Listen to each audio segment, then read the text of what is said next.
Hello, I'm Jun Ma. I'm the Clinical Scopist Fellow at Swedish Neuroscience Institute starting this coming summer.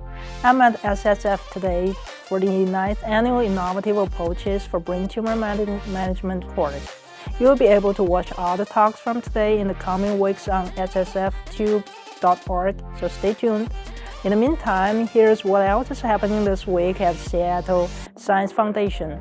Dr. Matt Alexander Momagany will give a talk entitled Cortical Bone Trajectory as an Alternative Technique for Pedicle School Placement Wednesday morning at our Stack Talk series.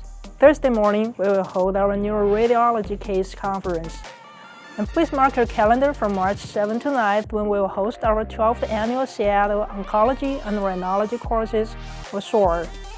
This 3-day intensive course is designated for practicing physicians to gain advanced training from an expert facility on leading-edge technologies, surgical techniques, and biomaterials. As always, you can register for any of our courses at ssfcme.org, and thank you for supporting the Seattle Science Foundation.